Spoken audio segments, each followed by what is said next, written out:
Hello, Namaskar and Adab to all my friends from your friend astrologer and guide Irfan once more with you from your very own channel Astro Assurance. This is a video on request. Normally I don't do a quick and easy analysis video one after the other, but this is a request from one of my viewers and a friend Unela from Sri Lanka. So based on a request I am doing this video, and there have also been earlier requests on similar lines. So if you want me to do a video on a topic which I have not done specifically, please do request in the comment section, or you may write an email also to me. So I'll see if I have not done a video on those lines, then I will do it. I'll try and do a video based on that request. The only challenge could be if you're asking me for a specific video which relates to only your chart, then it's a difficult one because that specific placement may not be a common one. So I try and pick up requests which are more generic in nature. So today's topic is also a generic topic. Though I have answered this in some videos earlier, I think in my playlist which is a relationship, I've to a certain extent I've described, in fact in detail, not just to an extent. However, I have not done a quick and easy series. So I am doing this quick and easy analysis to ascertain whether your spouse could be a foreigner or your spouse could come from foreign lands. Those background sounds are Eva, who have not got into the video today because she was very mischievous. So she has been barking, she's wanting to be in this video, but I'm sorry, for today she is not getting a part of this video. So firstly, many times there is this notion, and I see a lot of videos also on different platforms, and the notion is that in earlier times when Vedic astrology was in practice, there were no geographical boundaries like today. Nothing can be further from the truth, because even today's maps, today's geographical boundaries are based on earlier maps. Those ancient practices that my kingdom is this side of the river and your kingdom is that side of the river, that is still in place, and many countries around the world continue with that ancient practice, and the geographical boundaries have become more sacrosanct based on geographical separations from one another. So earlier also there were geographical separations from one another where kingdoms were divided basis rivers or villages, that up till this village is my kingdom, from this village onwards is yours, or up till this geographical boundary, a hilly range or a valley or a gorge is my kingdom, beyond that is yours. So that was in effect, and that is continued till now. So if somebody says that in the earlier time there were no geographical boundaries for foreign lands, then that is not right. Okay, so that lays to rest the doubt that foreign lands have not been described earlier, and foreign lands have not been, didn't have geographical boundaries earlier. They did have, based on those earlier ancient practices, and still they are used, the same ancient practices are used even today. So how do we ascertain whether a person has a spouse or a relationship with a person, or a long-term committed relationship with a person from foreign lands? Now one thing is that, is the 12th house the land of or foreign lands, denotes foreign lands, and so any connection with the 12th house, especially if the 7th lord goes into the 12th house, then maybe a spouse comes from the foreign lands. So there is one denotation, but you need 2 or 3 things coming together to tell you through a quick and analysis series video, or through a quick and analysis video by looking at just a glance of the horoscope whether it is true. So you need a connection of the 12th house, you need a connection of Rahu, and you need a connection of the 7th lord also. Unless this happens, then the denotation is weak. And lastly, the karakas. For a woman, Jupiter is the karaka of husband, and for a man, Venus is the karaka of the lady. So how do we see through a quick and easy analysis whether somebody has a spouse in foreign lands or not? One, if your 7th lord goes into the 12th house, then it doesn't show that your spouse comes from foreign lands. It means 2 things. It means that after marriage you go to foreign lands because the 7th lord has gone to the 12th house, or it also means that after marriage, because of your spouse, you go to foreign lands, or your spouse has gone to foreign lands.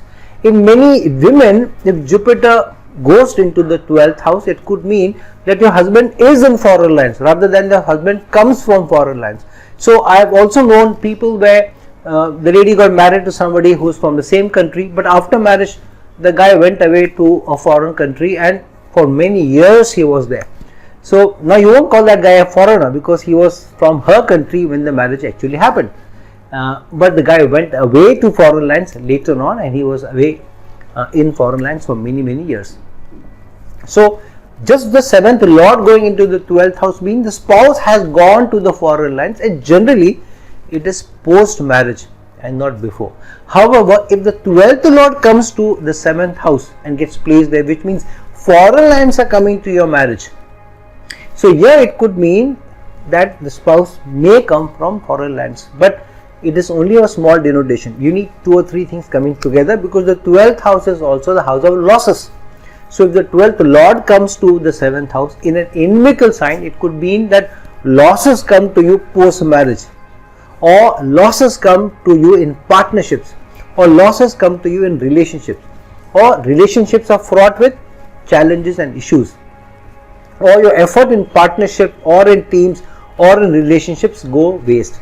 That will also mean if 12th lord is coming to the 7th house. So you need corroboration of 2 or 3 things. So one, 12th lord coming into the 7th house is one. Second, if your 7th lord in any way is forming any relationship with Rahu, either Rahu is placed in the 7th house, or Rahu is placed with the 7th lord, or Rahu is aspecting the 7th house, that is the second corroboration, that very strong connection of spouse being from another culture, another country also. Spouse could also mean somebody from another caste by Rahu getting associated. Only Rahu's aspect on the 12th, on the 7th house, or being placed in the 7th house means the person could be unusual, different, coming from a different caste, not necessarily from a foreign land. So if Rahu gets connected to the 7th house by aspect, or is placed there, or placed with the 7th lord, and the 12th lord is aspecting the 7th house, or the 12th lord is placed in the 7th house, now there is a second strong denotation. And third, if Jupiter or Venus, now for a woman, if Jupiter gets connected to foreign lands by either the 12th lord placed with Jupiter, or Jupiter aspecting the 12th house, or Jupiter also being the lord of the 7th house and placed in any other house, then too it could mean that these 3 things coming together could mean that the spouse for a woman comes from foreign lands. Now sometimes it so happens that the 12th lord may be placed in some house and aspecting the 4th house. Then the foreign lands have a domestic connection, which means foreign lands are affecting your domestic life, but need not necessarily mean that your spouse is a foreigner. It could mean that you got married with somebody who is from your country and then you went away to foreign lands. For example, 12th lord placed in the 10th house and aspecting your 4th house means that you got married to somebody, went to foreign lands, and now your work connection getting connected to your married life also. So you have to see 3 or 4 things coming together rather than one, because just by a connection of 12th house to the 4th house should not be seen as marriage to a foreigner, but house, your domestic, your house can be in foreign lands. This could also be after getting married to somebody from within your country and going abroad. So one, Rahu getting in some way connected to your 7th house or your 7th lord. Second, the 12th lord getting connected to the 7th house or placed with the 7th lord. Third, your Jupiter or Venus getting connected to either Rahu or the 12th house by virtue of aspect. Jupiter or Venus going into the 12th house is not that good a connection for spouse coming from foreign lands, as much as the 12th lord aspecting Jupiter or Venus, or the 12th lord getting placed with Jupiter or Venus, or Jupiter or Venus ruling the 7th house and then getting connected to Rahu. So if these 3 things coming together, Rahu getting connected to the 7th house or 7th lord, 12th house getting connected to the 7th house or 7th lord, and Jupiter and Venus also getting connected to Rahu, or aspecting or getting aspected by the 12th plot, then there is a strong connection of spouse coming from foreign lands.